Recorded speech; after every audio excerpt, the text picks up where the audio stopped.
Welcome to this National Preservation Week celebration, which is being broadcast and recorded by CALI, the Center for Computer-Assisted Legal Instruction, and hosted by LIPA, the Legal Information Preservation Alliance. I'm Ann Stiverson, the current chair of LIPA, and I'm here with Margie Maes, who is the executive director, and we sure wish you could be with us on this rainy day where we have cream puffs and you don't, maybe.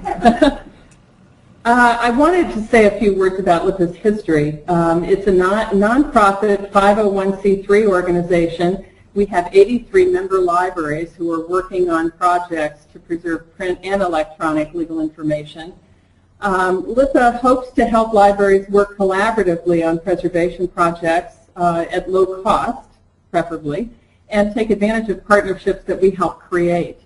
Our members consist of 69 academic law libraries. We hope to raise that number soon with a little campaign. I'm going to get started. And the rest of our members are a mix of government and other libraries. For this morning's broadcast, we'll begin by responding to a number of questions that we've already received from you. You'll recall that we sent out a SurveyMonkey link, and we asked you, what's the #1 preservation question you want to answer? We chose some of those questions to answer today, and you'll be welcome to call in with follow-up questions. We will get through these as quickly as we can so that those of you out there can call in with additional questions that we'll do our best to answer. But there is this fail-safe, and that is that we're going to post all of the questions and answers later, and also a number of links to resources. So we'll get all of your questions answered, so I hope you won't be disappointed if your particular question isn't covered in the broadcast this morning. We did get one suggestion from one of you about why are these webinars given at such terrible times for Pacific Coast people? And I would like to say that sometimes, especially during exam week here, you take the room when you can get it, and we also had to count on Margie coming in from out of town. So we picked a time that was best for us, but we will keep in mind your suggestion for the future and perhaps do something in the afternoon. To give you a little more background, LIPA's roots go back to early initiatives of the American Association of Law Libraries in the 80s and 90s. I remember in 1990, for instance, I was at the Library of Congress at the time, and Bob Oakley was writing about preservation and copyright, and we were all starting to think about the fact that we have these huge collections we needed to deal with.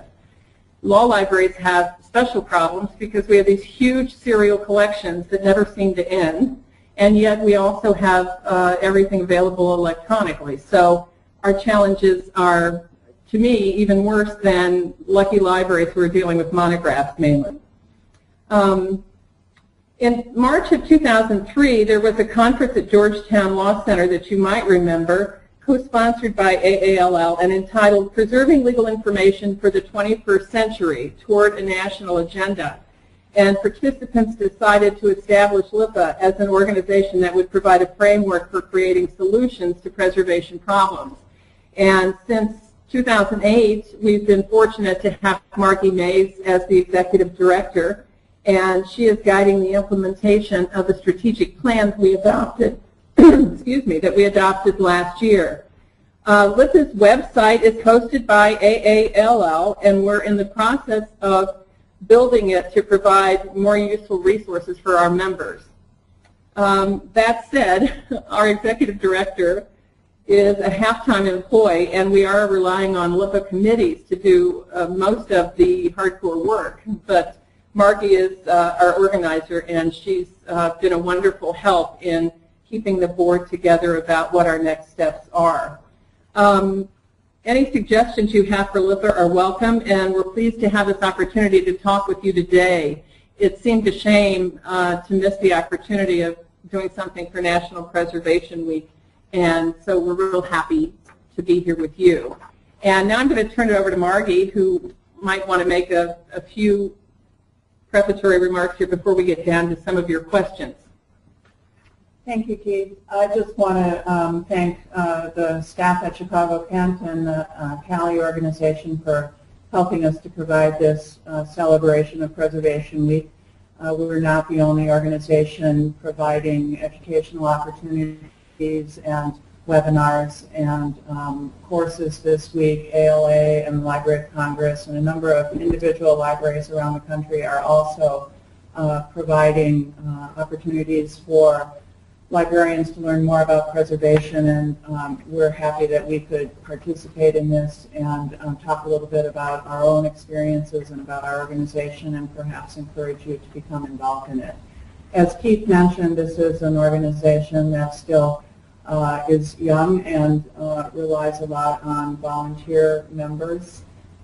So our library's staff members do much of the work, and my job is really one of coordinating and facilitating the collaboration among member libraries to begin to implement preservation projects. And it's been an exciting challenge so far, but I really enjoy working with our member libraries and having these opportunities to move forward on the preservation front. So I think with that we could start questions. All right. I have to confess that there was one question that we all laughed so hard about that I think I'll get it out of the way now. One of you wrote in, "Where is Ted Williams' head?"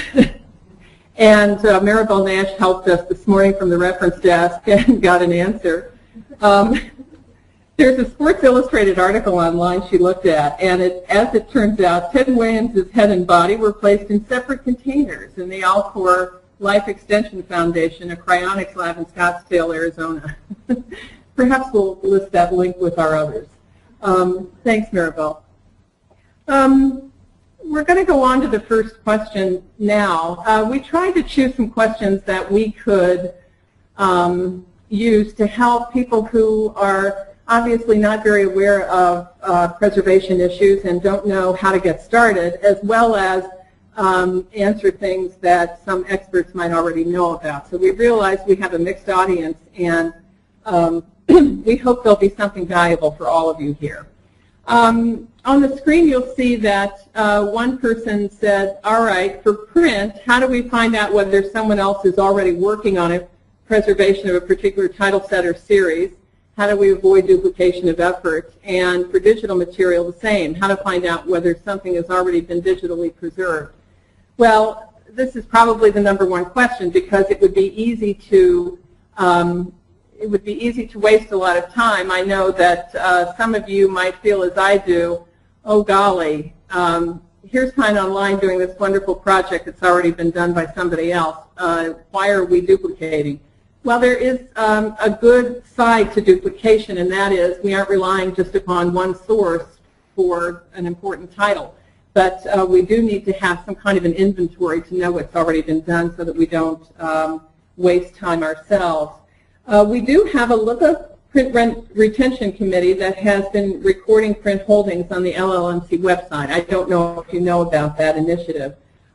So far, we have holdings listed from Columbia University and I think some from Harvard, and other large research libraries have promised to submit holdings as they put material into a dark archive.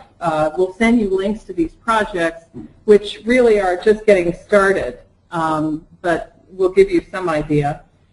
An initial inventory was done in 2005, and we have a LIPA committee on digital preservation priorities and inventory that is working on updating that and setting other priorities for preservation.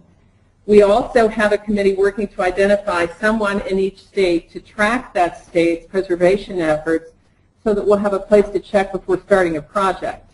And we have identified a number of people in state governments who volunteer to serve. So that's another good initiative.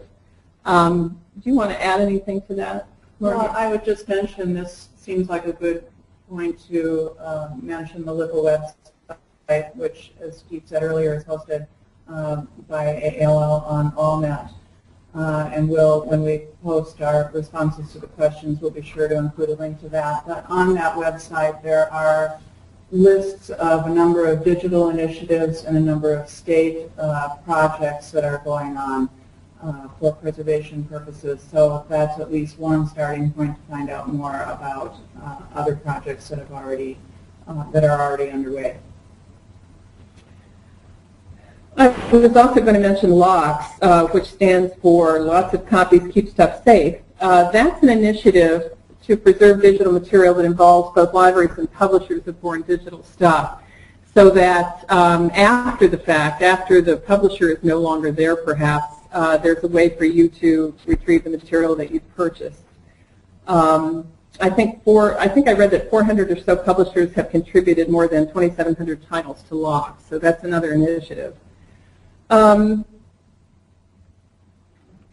next question we have up is about print copies. Preservation includes preserving a print copy when everyone is tossing print. What's LIPA doing in this area? And are you orchestrating a law library-wide effort to preserve a print copy and developing guidelines and best practices? Well, we're doing what we can, and the Print Retention Committee is very interested in this. I will say that we're not sharing enough information. If you could see me now, I'd be wagging my finger, because we really should be sharing more information about how what we're getting rid of. You know, at least locally, we could be talking to one another in cities and saying, well, we're getting rid of this, and are you keeping that? And I don't think we're doing enough of that. Recently, here at Chicago Kent, we have made some inquiries to the other academic law libraries in the area, and we've also visited the Cook County Law Library, which has a large print collection. I do think that probably we ought to be doing more, because I think our deans, I know my dean is very savvy about library issues, and he's even mentioned to me the idea that a regional print collection might be the solution down the line. Not today, but it would require a lot of planning, and down the line we could have one regional print collection, since many of us are not using print the way we used to. So the Print Retention Committee, which consists of people from large academic law libraries, are working on this, but there's a lot more to do. Yeah, I think the idea of the Print Retention Committee work is that there will be ultimately regional repositories that will be around the country maintaining print copies of especially primary legal materials right now in dark archive storage facilities. But making the commitment to that, the funding, the space, is something that not all libraries can do. And it may be that that will advance to the point where we have cooperative agreements among libraries to establish print repositories like that. So far, we're just taking baby steps in that area. One thing about that, though, is that as the Print Retention Committee does its work and actually has copies stored, they have been putting the list of materials that are in storage on a template hosted by the Law Library Microform Consortium on their website. So that's another place to look for information about what print copies have been preserved. Currently only for old state reporters, but hopefully as time goes on, other primary materials. There's also the possibility of finding a field in the MARC record where one could record retention status of a title. That hasn't gone very far yet, but several people are working on that initiative.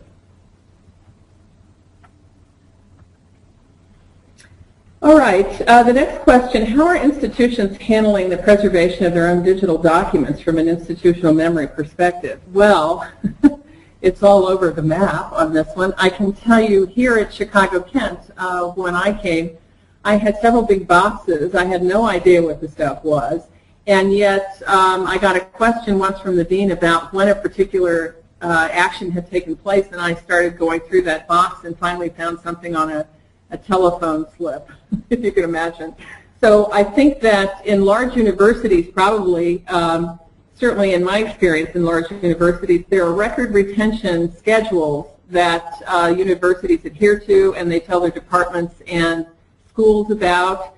And working in collaboration with the General Counsel's Office of a university, they have something in place.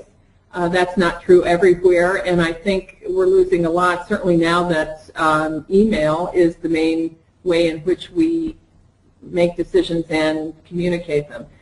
You know, you've had the same thing that I have in looking at messages about how the White House has lost how many million emails and things like that. So I think preservation is a real problem now in the digital environment, but it's all over the map in terms of what's being done. What would you say, Margie? Yeah, I would agree with that. I think the advent of email and electronic document sharing has made it more difficult for institutions to establish a real retention program and an archival program. But the same type of scheduling for print retention should apply to the digital environment, and institutions just have to be vigilant about moving in that direction.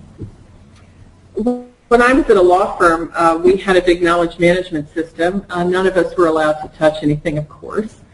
We weren't even allowed to type a memo in those days. We had to go through an assistant who understood the system. But law firms are probably ahead of lots of entities just in being able to share their historical knowledge because they reuse so many documents. So I think perhaps law firms are a little ahead of a lot of academic institutions in this regard. At my school, I did find a record retention software that would cost about $6,000, and so far nobody's supported me in terms of paying for that, but I continue to hope. What we'll do on this is send you some how-to articles that might help you make a plan in your own institution. All right, the next question is, when we talk to state governments about preservation of born digital legal material, what models of e-lifecycle management can we point to as cost-effective examples they should look at and consider adopting?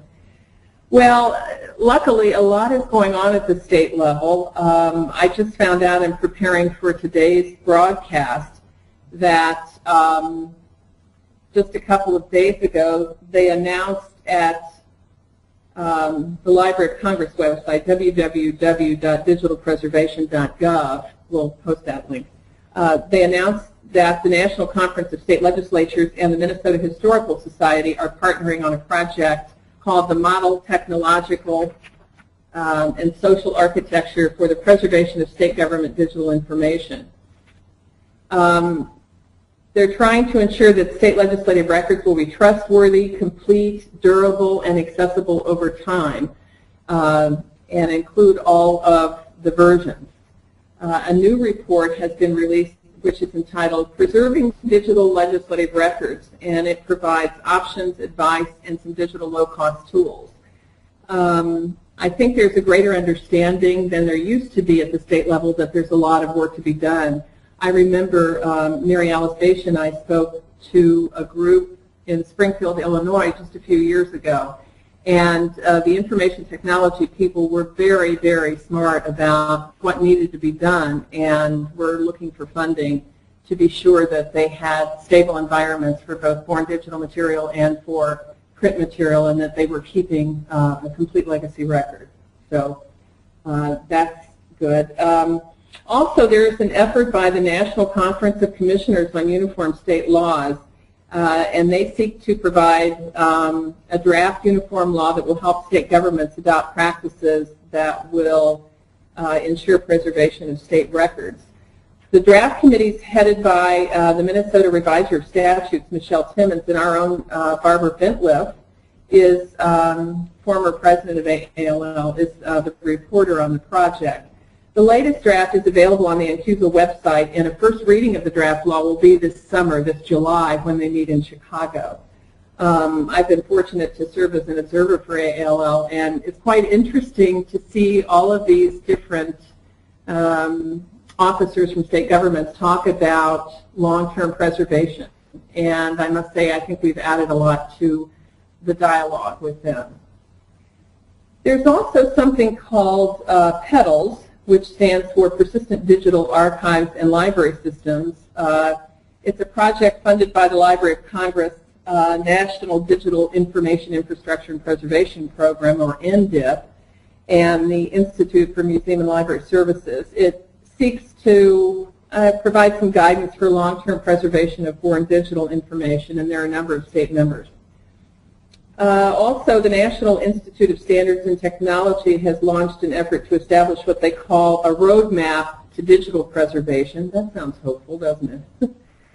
NIST convened a U.S. workshop a couple of months ago, and they had speakers who tackled topics such as best practices documentation, open source software, file level preservation audits, and there were members from a variety of federal agencies, research universities, and also cultural heritage institutions. So there's a lot going on, and also projects in individual states.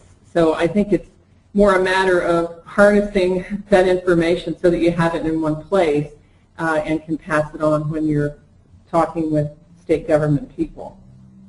I would also emphasize, as Keith mentioned, the Library of Congress's digital preservation website, and in particular the work that is being done by the National Digital Information Infrastructure and Preservation Program, or NDIP.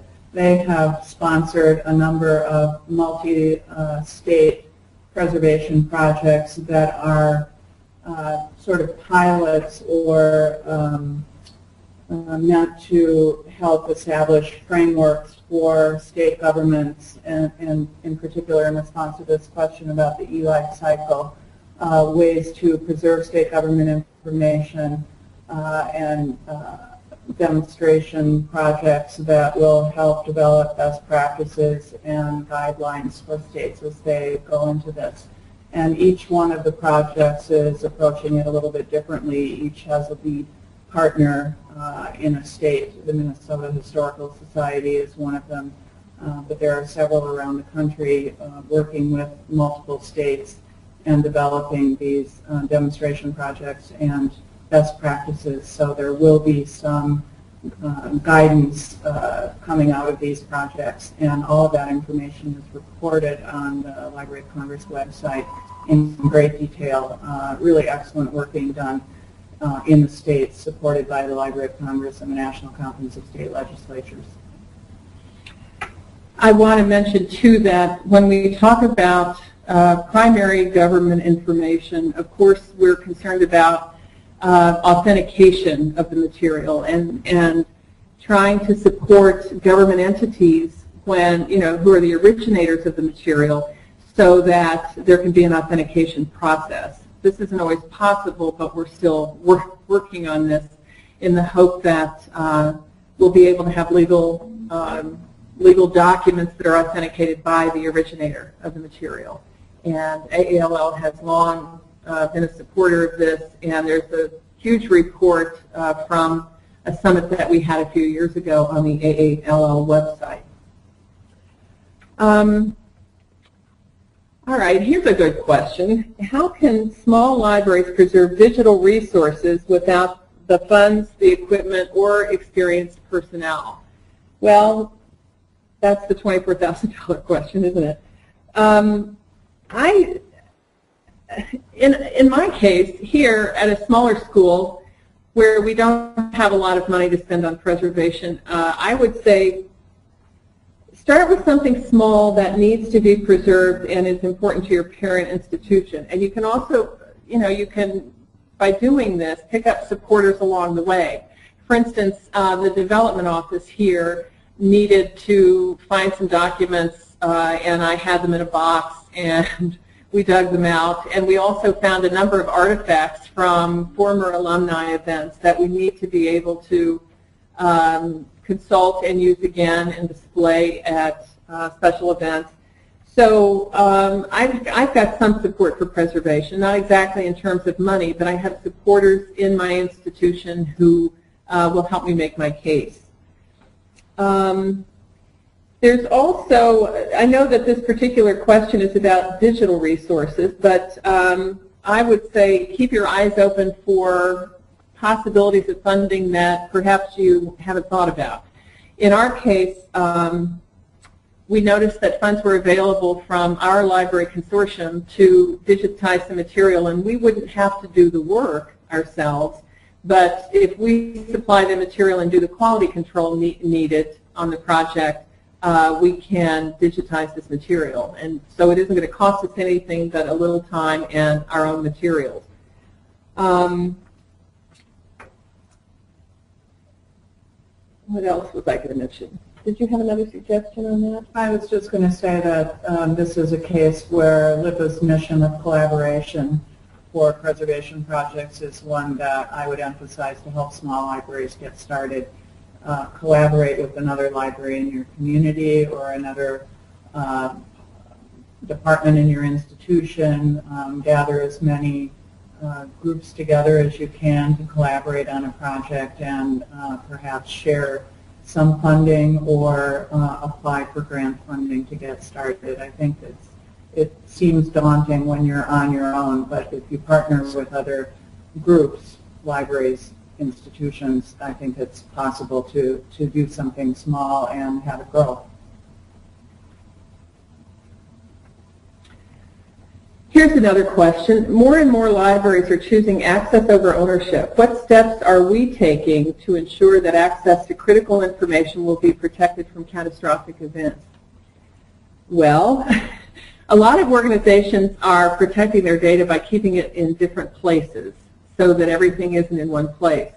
Let's hope that the Grand Ole Opry doesn't have everything in that building, for instance. But there are, I do think that most IT departments, certainly in universities, are very sensitive to this. Smaller places might not be. LOCKSS is an example of a project looking to the future and helping to ensure that libraries will continue to have access to material long after the publishers are gone. I think that's a notable project. But it also reminds me, for those of you who purchased The Making of Modern Law, remember that big set of discs you got in a box? What did you do with that? I think I'm going to look around and find mine. Do you have anything you want to add? Well, in addition to LOCKSS, there's Portico, which is another project that contracts with publishers to maintain their data in the case of some catastrophic event that would cause the data to be lost if it were not kept in a secure environment in multiple places, or if the publisher goes out of business or the publication ceases, then Portico has maintained the data. So those are, LOCKSS and Portico are two projects that require membership on the part of libraries, but they are helping to preserve some of the digital information that we're relying on. Anyone who's ever taken the tour in Egan and seen all of the backup equipment and machinery for Westlaw probably feels pretty good because they seem to have a huge overlapping kind of preservation program in place. I know I felt pretty good when I saw what they were doing.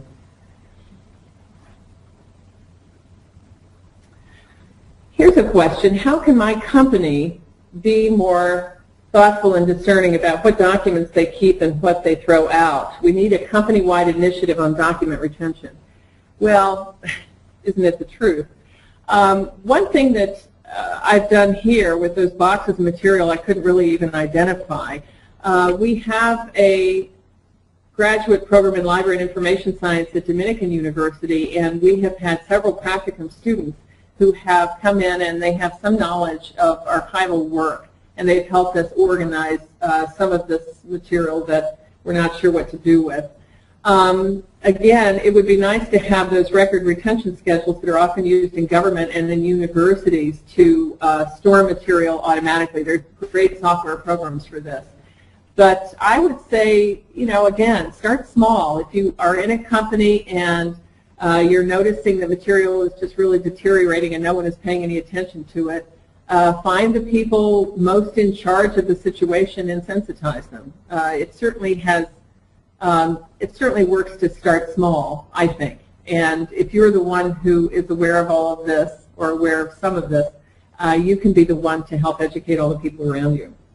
There are also sample document retention schedules and policies available that other institutions have developed, and I think you can find some of those and post some links in our responses to the questions.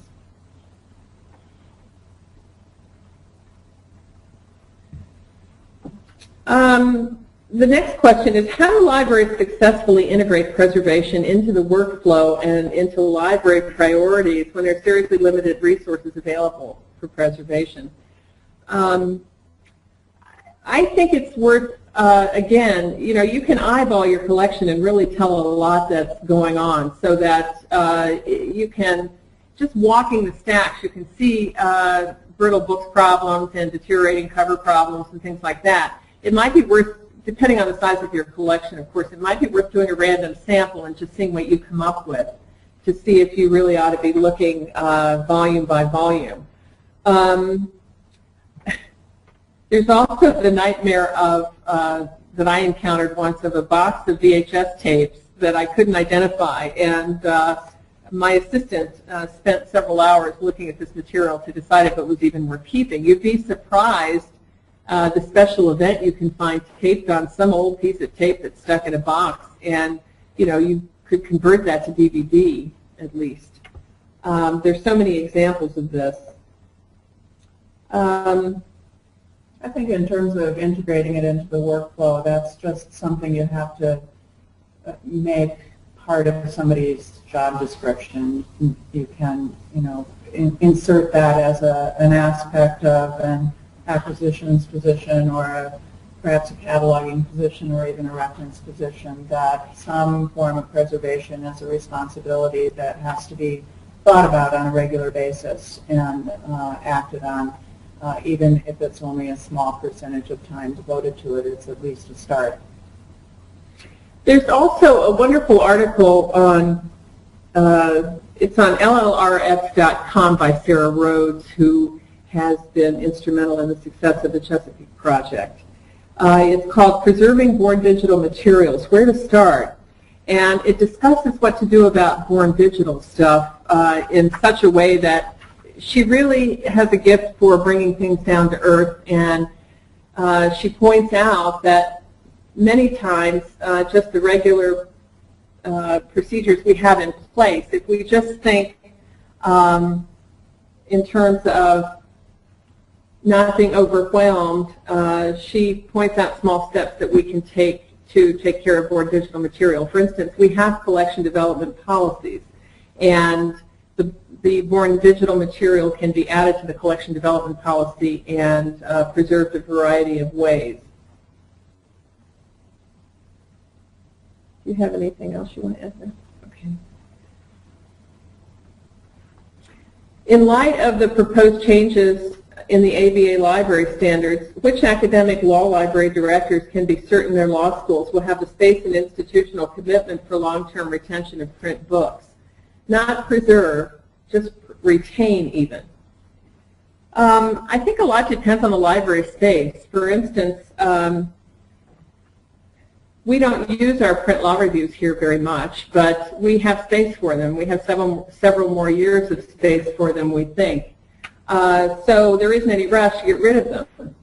We do have some faculty who prefer print, and but we're lucky we have space. I think a lot of these decisions are being dictated by space problems and the fact that academic law libraries are losing space to other needs of the law school. So I think it depends on space, but I do know that we're concerned. We don't want to just toss volumes if we can help it. We've all developed large collections. It's a big asset. All of these things are big assets, and it's difficult to just decide to toss them. Again, I think collaborative agreements among nearby academic law libraries might help in this regard. Is there anything you want to add about that, Margie?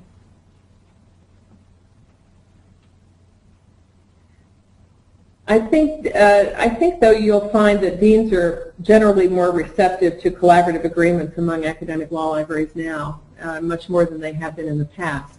And since print isn't any longer used in a lot of our institutions. That last print copy or copies we want to keep as a safeguard, but we need to be talking to one another more so that we're not, throwing out the last copy. How will we preserve digital, authenticated legal and government documents at the state level similar to GPO's efforts? We talked about that briefly a little while ago on another question, but I would say that authentication is being discussed in a lot of different places. As you know, GPO has been working on FedSys for a long time, and some material is being authenticated. The Library of Congress is also talking about authenticating some material. And the Incusal Drafting Committee we already mentioned is discussing that very thing. The hope is that the various efforts going on can be tested by experts and that best practices can be put forward. But we know it can be done. France has done it. Other governments have done it. And so all of these serve as good models for both federal and state governments. And again, the Library of Congress's MDIP program and the multi-state efforts that are going on under that program are helping to lead the way and emphasize not only preservation but also authentication and access. So it's all part of the mix, and I think there is a lot of work being done on it. It's perhaps not as easy in a country of 50 states all doing their own thing as it might be in a country like France, but I do think there are various efforts going forward and that we will be successful in providing some models for authentication to happen at the state level. Now, I love this question. How do you convince a dean that you need an archivist to organize and maintain the history of a law school? Well, good luck is all I can say. I've certainly tried it here. I've been in a law school where we had an archivist. At Texas, Mike Widener, who's now at Yale, did a wonderful job of not only preserving all the artifacts that we could drag out at alumni events and bring a tear to those alumni eyes, but he also was very good at helping us preserve the record of the institution, that is the scholarship produced by the faculty and all of that. He also had to work, though, with a donation of judges' papers and every kind of thing you can imagine. So it's quite a job. And that's different from also keeping the departmental records of a law school. And I've tried to explain this to my own dean, but I think I can understand why deans in general would think, library, archives, and think same thing. And so it's important to, I think, try to talk to the departments in your law school and make them more sensitive about the things they need to keep. And you can also work with your general counsel, who has a list of things that you're supposed to hang on to, and also a schedule of how long you're supposed to keep them. So that's another place to start. In terms of getting a new position, though, I don't know. I think what I would do is look around at the staff you already have and think about training opportunities, even if it's just small scale, training opportunities that would help you get a preservation program going for departmental records too. It would make your dean very happy, but it's complicated. Libraries are doing something different.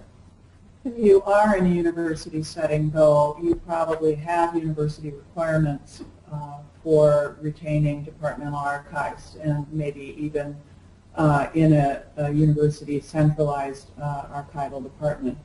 And so there is some help in that regard, but I think law schools also often tend to want to have their own things on site, particularly if they need them for exhibits or particular displays or events. But you can get a lot of guidance from your university archives if you're in a university setting. And if you're in a government setting, there are often archival departments at the government level as well. So again, look around and find other resources, even if you can't justify or convince someone that you need an archivist on your own staff.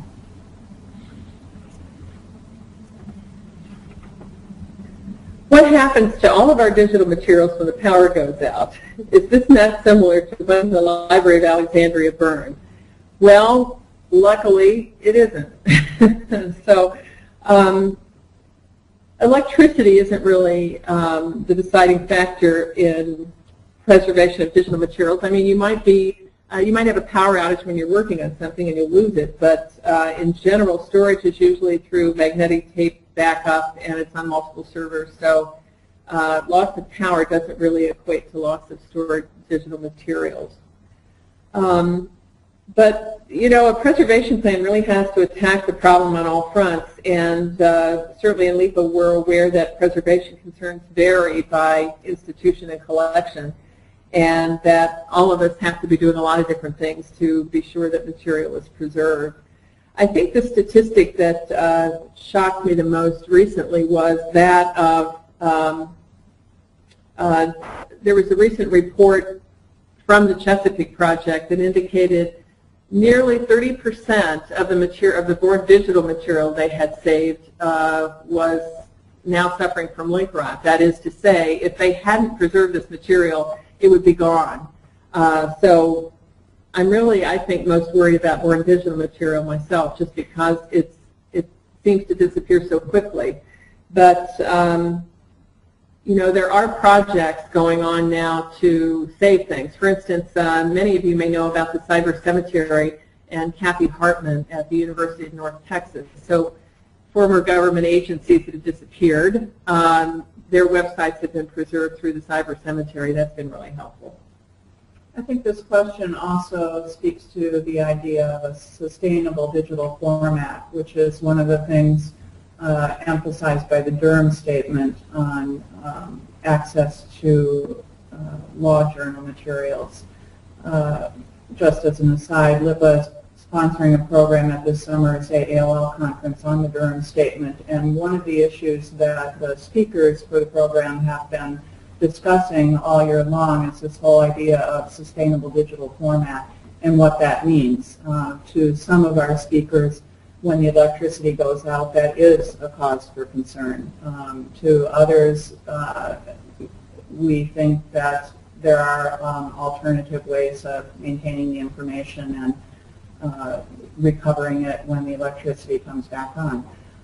But this whole idea of sustainable digital format, I think, is one that people are worried about with respect to digital materials. So there are two aspects. Is the format sustainable, but then also is the link or the actual access going to disappear for some other reason, because a website was pulled down or department went out of existence or something like that. So it's a very valid question, and one that continues to be a topic of discussion, and one that needs continued work.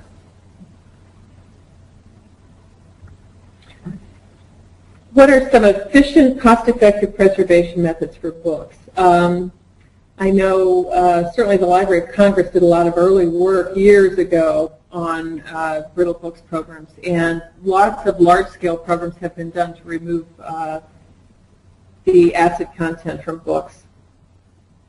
You know, frankly, I'm finding that the more older books I find on Google Books, the easier it is to take a volume and stick it in a box and put it in the background until you have some money. So some of these digitization projects for books have made me feel a lot better about having the content available anyway. Yeah, I think cost-effective print preservation for really old materials that are brittle or are disintegrating is a difficult question. There are interim measures you can take, such as putting materials in phase boxes and keeping them in a protected environment. But in the long term, real paper treatment or binding treatment is expensive. It's not going to be particularly efficient or cost effective. So I think the best you can do is take some of those interim steps and, as Keith mentioned, rely on digital content if you can. I think we'll try to give short answers to a few more questions here, and then leave some time at the end for follow-up questions you want to ask instead of just talking through the whole hour. So There was a question about migration of digital formats. How, when, what formats? What do you do with VHS tapes, 5-inch discs? A lot depends on what the digital resources are. In one library, actually my library, we have a number of optical discs in a closet, and we joke that we're waiting for the cure for cancer, when in fact what we mean by that is we are waiting and hoping that somewhere down the line there'll be some technology to help us extract the data from the proprietary software in which it's lodged. This may be a hopeless task, but I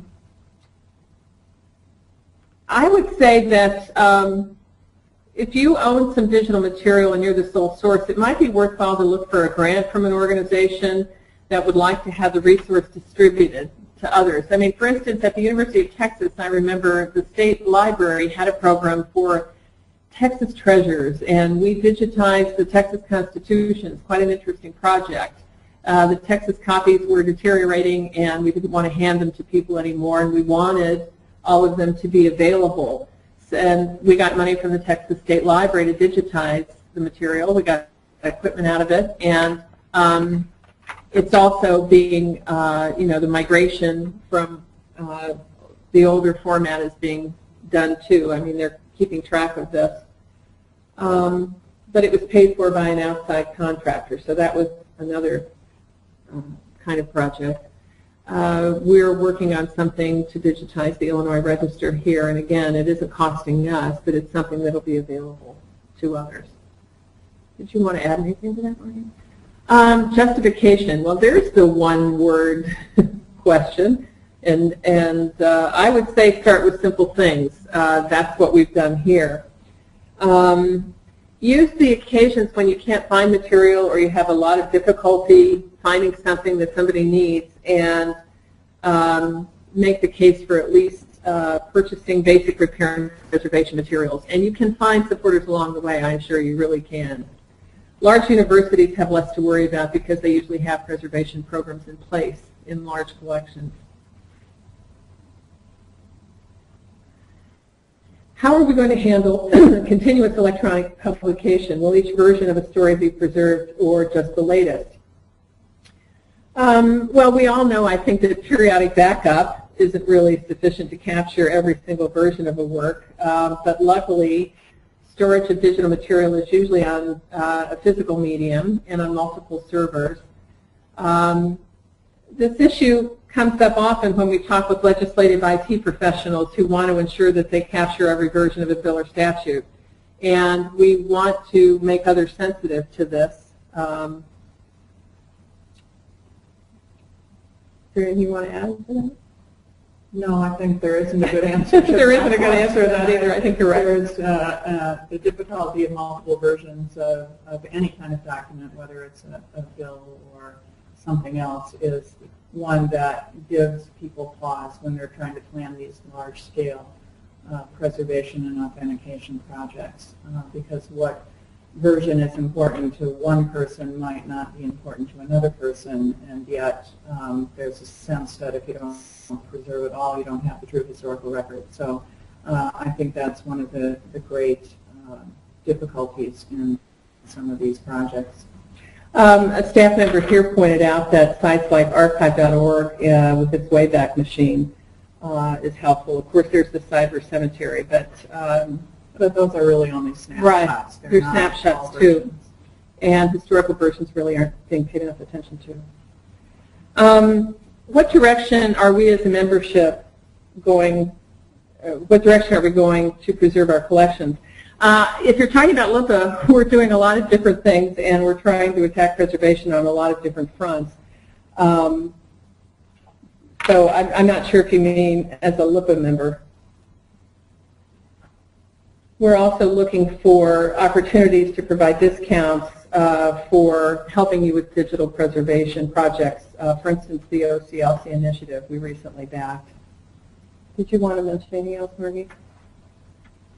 No, I would just say it's we are approaching it from multiple angles, and to some extent it depends on the initiatives of our member libraries, what they're interested in doing. We do have great hope for the Legal Information Archive that we've recently announced that is part of the OCLC content DM and digital archive process, where our members can receive a discount for contributing materials, or for using those services to archive materials. But that's only one of the projects we're undertaking now. We're also exploring opportunities with LOCKSS and DSpace and other similar projects around the country, but it's, there is no one method of doing any of this, so the more we can involve ourselves in, the better.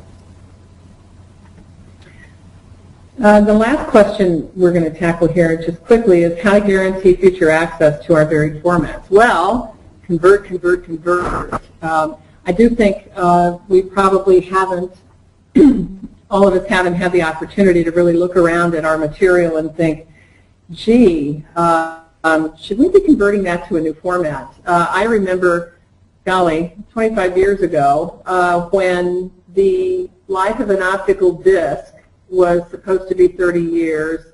There are various estimates for how long different formats will keep. And I don't have a lot of faith in any of them. We know that the basic preservation format that is approved for preservation is microform. Heaven help us. So we certainly have a long way to go here. But I would say look around now, because we all have collections of material we haven't even thought about. And those VHS tapes, especially if they aren't completely rewound, they don't last that long. Did you want to add anything? No, I think that covers it. Well, thanks. I think you could tell that we didn't have time to rehearse. We sat here with written questions and answers. But I do want to thank all of you who sent in questions and let you know that we will be adding those to the Cali site along with the broadcast. I especially want to thank Austin Greathouse from Cali for producing the online broadcast and recording it for us. Debbie Ginsberg, the educational technology librarian here at Chicago Kent, has been, she's manning the computer over there. And Emily Barney, the library web technologist, was very helpful to me, as was Vince Rivera, who put together the PowerPoint. So thanks to all of you. And if there's some questions you'd like to follow up with now, we have several minutes. We have a couple of questions from the computer. They are from Brian Stryman. Brian is the chair of the Digitization Regional Retention Coordinating Committee of MAL. He asks, is there a LIPA webpage where they can share their work in progress and see what others are doing? There will be soon. We're working on putting together an inventory now and updating what we have. What do you want to add to that, Margie? I'm not sure if I understand what their project is. But, could they hear the question? Oh. Might want to review. Okay. Brian Stryman from MAL was asking about if there is a place on the LIPA webpage to post what they're doing and find out what others are doing. Is that right, Debbie? Right. Okay. We don't have a place where other people can post on a web page right now, but I think that it would be possible for us to create such a site so we could have that information available to share across our membership, and I think that's a really good idea. Brian also asks, how is LIPA working with LLMC? How is LIPA working with LLMC? The primary way we work with LLMC is through the Print Retention Committee, where, as I mentioned earlier, the holdings that have been stored by the libraries involved in that work are listed on the LLMC digital website in kind of a template form. And so they host that information for us. That is our most direct connection with LLMC, although we also recently co-sponsored a series of webinars on advocacy with LLMC and NELCO, who are two organizations that we look to for collaboration on a number of fronts, and we hope to initiate more projects along those lines. Brian also mentioned a program at Rutgers, the Rutgers Preservation Management Institute. Institute. I sent out a URL through the chat function to everybody who is here. Is that John Jorgensen's project? Is that Rutgers Camden? No, this is a 3-session program that you can participate in and learn more about preservation. Thank you for that, Brian. We'll post that with our materials. Thank you very much. I don't know why you're not here to get at least one cream puff after all those good questions. The Preservation Management Institute at Rutgers. Okay. Preservation Management Institute at Rutgers. We'll give you that link later on. Do you have another question? Are there any more questions from our participants out there in cyberspace? Or here in the room?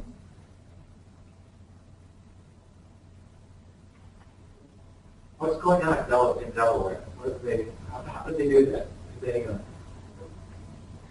Didn't they just announce that they had successfully authenticated their online legal material? I don't know the details of that project. We have a question here from Kevin McClure, who's the government documents librarian here at Chicago Ken, and he's asking about the Delaware project, where they have successfully started authenticating the release of some government publications, but I'm not sure of the details of that. We can also post that. Thanks. That was good news, right? There's a Delaware person on the Incusal drafting committee, too, who seems very, very sensitive to all of this.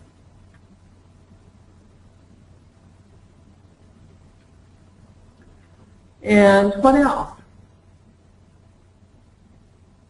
Do we have any other people being preserved by cryogenics that we want to discuss at this point? Or another question, Debbie? Checking. There is a request that the acronyms that we've been talking about need to be defined, so we follow up materials. Okay. There was a request to define the acronyms. We must have a non-librarian on the call. We'll certainly do that. Well, I will say that LIPA is the Legal Information Preservation Alliance, which is the sponsor of this webinar along with Chicago Ken. And if you want to know more information about LIPA, our website is posted on AllNet. It's www.allnet.org/committee/LIPA. And that will give you more information about our organization, as well as a number of other preservation initiatives that you can link to from there.